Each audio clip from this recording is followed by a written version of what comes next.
push button. Thanks for listening to the NVTV Podcast, produced by Nequa Media.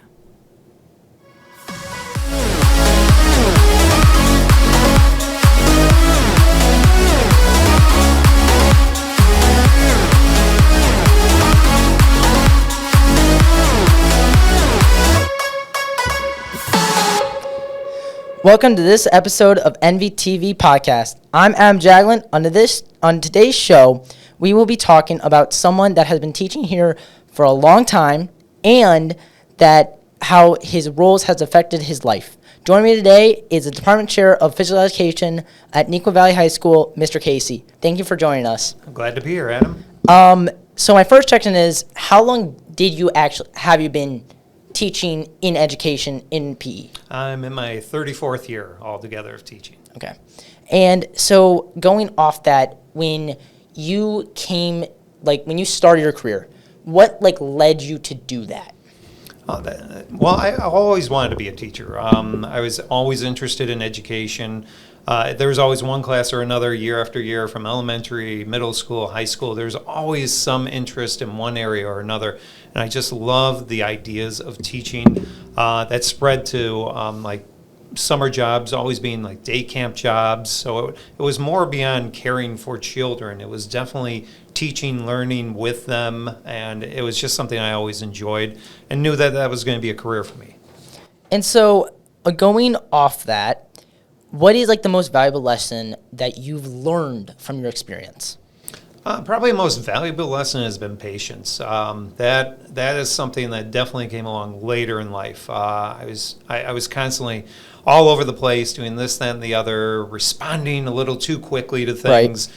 And patience was really the thing that helped me rein things in so that I was making definitely better decisions when it came down to it. Yeah. So when it came to that, were you more when you had at your childhood, were you I want to be a teacher, I want to do this, or were you more I want to go into sports, or I want to go into this, or whatever? No, I was into dinosaurs when I was younger. I mean, that was I'm going to be a paleontologist. So right. I had a lot of ideas then, but it was funny because it was always leading to teaching. Later in high school, 5th or 6th grade, I was already starting to see man, I actually would love to be in a classroom and teaching my own class and people learning things from me. And as that progressed, the ideas just kept coming. One of the things that I love more than anything, I think this is where the whole dinosaur thing kind of evolved into was history. I really had a passion and still have a great passion when it comes to history. And as a result, when I was going through high school, and especially coming out of high school, trying to think of careers, I thought for sure I was going to be a history teacher, and that's the path I was going on. So as I was going through starting college, first 2 years are just gen eds anyway, and then you're starting to make that career move, starting to take those career classes, and I had a counselor talk to me saying, "Oh, you're going to be a history teacher. You're not going to find a job as a history teacher. Everybody wants to be a history teacher." Right. And so I felt a little discouraged. It was too bad because that voice actually discouraged me enough to say, I'm not going to be a history teacher if I can't find a job. So I jumped into biology after that. And as I was going through biology, I'm like, well, I'm not sure I want to teach biology, and I don't want to be in a lab.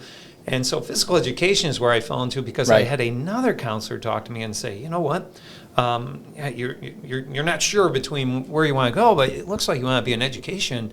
Physical education is really changing. It's going to be very different than what you experience, and it really is. It's a completely different experience that my students have compared to the experience I had as a student.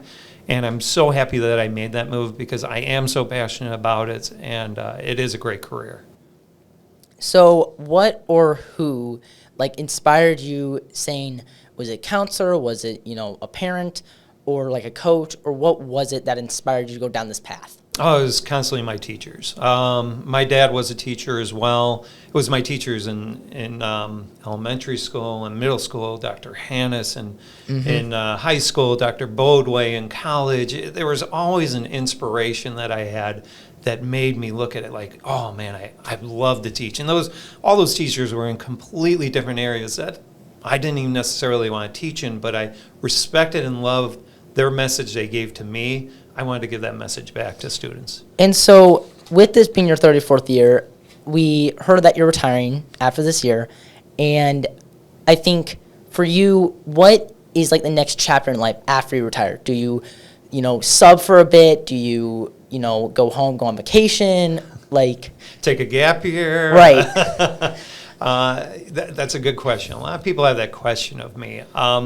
Anyone who knows me, though, knows I do a lot of different things. I don't just teach. I've always had multiple other jobs and things right. that I'm always involved in. And one of those things has been very computer related. I've been coding since I was in middle school. Right. So computers were a big, passionate thing for me as well. I own my own web design business in the early 90s through the early 2000s, to the point it just got too big and I had to just close the doors because it was going to be between, am I going to sit behind a desk and just code all day, or should I keep teaching? And, right. and obviously I wanted to keep teaching. And so probably I'll move back into some of those things okay. because I still do a lot of the coding. I still do a lot of web development and work with a lot of different companies and helping them with their search engine optimization and things like that. So I'll probably do a little more of that, but I'll still try to take that retired look and maybe see some places in this world. Right. And I think, honestly, with you, like, when it comes to major milestones and challenges, what have been those things in your life with having multiple jobs, with having all this, all this success, but also having the milestones? Wow. What a great life. I mean, from my family, my career being the fact I taught every grade level. I've been in middle right. school, I've been an elementary school teacher, I've been a high school teacher, and I've loved every aspect of it because each one has been a little bit different. But even within those areas, there's so much we've done. And I have to say, it's not one of them is a result of anything I've done alone. It's just all the people I've been around, the incredible people that I've worked with, the things we have accomplished, whether it be raising money, fundraising money in the over hundreds of thousands of dollars, if it's been creating new programming, helping kids with their mental health over the years here at NEQA, just so many different types of ideas and programs and people I've worked with to really make this just an incredible career and an incredible life.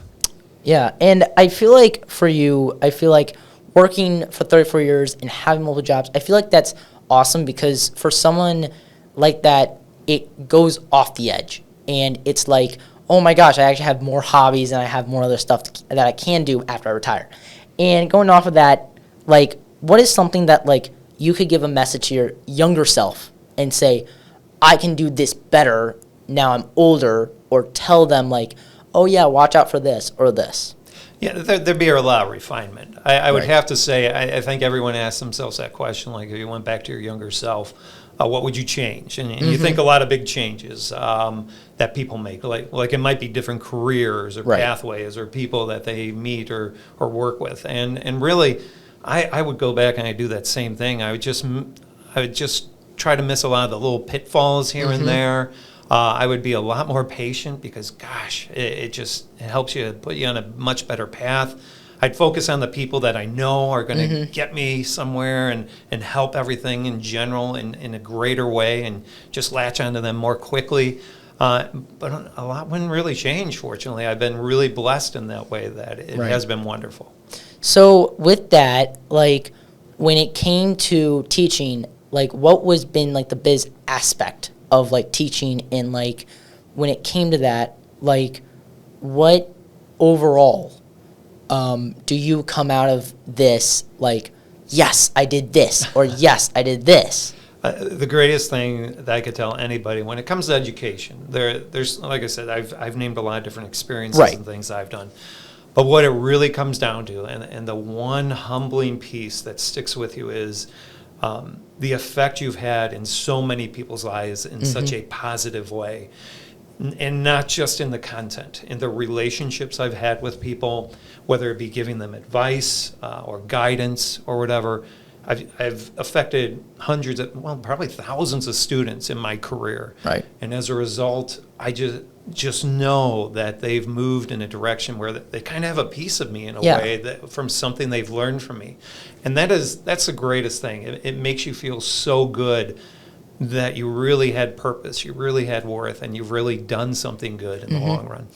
And I feel like for you, you're now the department chair of our education, and I feel like it has changed because I feel like PE, when I was younger, I feel like it was more of, go have fun, go do this, and I feel like it's still that.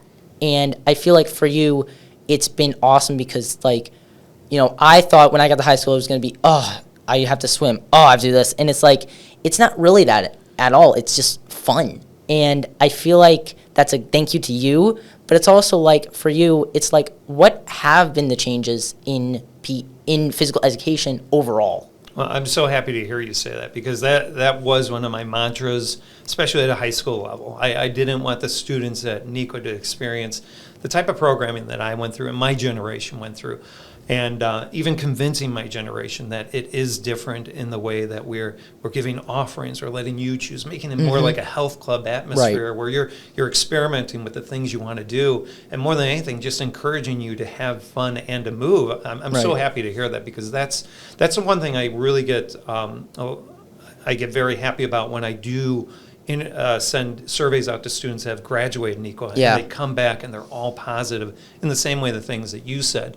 All the things that we've done here at NEQA, we've done so much at NEQA. I've been here 15 years, and since year one, as a department, as a people, we have succeeded. And I have to say, I've been to so many schools and districts. I mean, there is no place better. Right. The grass is not greener. Things are not better, and it is a result of the people that are here at this school. I mean, we could be at a completely different building, and it will be looking like a different building in a few years. But the building doesn't matter. The people here are so incredible, and as a result, that's what's resulted in such great programming because we really do have the student first in our minds. Right. When we're thinking of anything we're doing, from our lesson plans to a new class that we're developing, and we do. We constantly have new change. We have new classes coming next year and beyond that. Yeah, and so finally, going off of this for physical education and everything, I feel like when I was younger, my parents were like,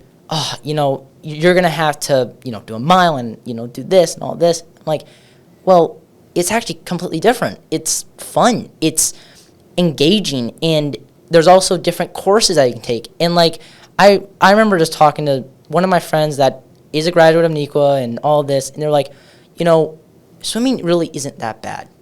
So, everyone complains about swimming, and it's like, it's so, this. But it's like, when I did it, it was like fun. It wasn't, and that's kind of a nod to all the PE teachers, all you, and the hiring of everyone. Because if it wasn't for that, we might not even have this program here. And that's great. That's great to hear. But and when it comes to swimming, out of all the classes, I'll hear from parents and say, "Why do you have swimming still? Why do we still need it?" For me, swimming as a life-saving activity is so important to me because the way I think of it, you're going to tap into the way I actually feel and think. I truly feel that if I said, we're not going to do swimming anymore, I know we're seeing less and less students come to us that know how to swim. And especially with COVID, there are less and less that got to go to park districts and things like that to learn how to swim. If I said I'm not going to do that programming anymore, it would stay stuck in my mind for the rest of my life that some kid somewhere down the line is going to be in a body of water, and I had an opportunity to teach them to swim, a life-saving activity, and now an accident happened, something tragic happened, and stuff like that is a result of my neglect then. The fact that I could have saved that student and taught them swim, and that's why it's so important to me. And I wish people would find it that way too. But like you said, the tough thing is you want to make it like fun and everyone happy when they're a part of it instead of dreading it each and every time. But you can see what my methods are behind it, what my purpose is. But the good thing is we have some incredible teachers that do make it fun and encourage students to want to keep moving and doing things past NEQA. And I feel like with the physical education, like the part that I love about it is that everyone's engaged. Like, it's like when I was I forget what age, but I was in elementary school, and there's a group here and there's a group here, and then there's 2 people that are just left out. And I feel like, and I love that everyone is together, everyone has a group, everyone can talk to each other, and like when I'm in team sports or APF or racket sports, which I've been in all 3, and bioscoping, it's fun because everyone's engaged. The teacher's engaged with the student. Someone that you've never met is engaged with you or asking a question to you, and it's experience. It's so fun, and I want to give that nod to you because for you, I feel like the hiring of teachers, everyone that has come in to make Neuqua a great physical education is awesome. And my last question is, if for the next department chair, whoever that will be, I want you to give them a message saying what you think they should do and a positive message to them. Okay. Well, the most positive message I could give them is listen to everybody around you. The good voices, the bad voices, the pessimistic ones, the optimistic ones. You gotta listen to everybody, and that's what I do when I talk to parents. A lot of people will come in upset. But the most important thing is to listen to the person, see what they have to say, because then you could have things like empathy, and then be able to help that person. Right. And as a department chair, that's how I look at myself. I'm an individual here that's here to help people, right. Students, teachers, the entire school and department. And in order to do that, I have to listen to everybody and truly hear everybody's voice, and not just be one-sided or biased in any way. So that would be my advice. Sounds good. Okay. Thank you to you, Mr. Casey, for joining us today on this NVTV podcast. The NVTV podcast is produced by media students at Neuqua Valley High School. Enjoy the rest of your day.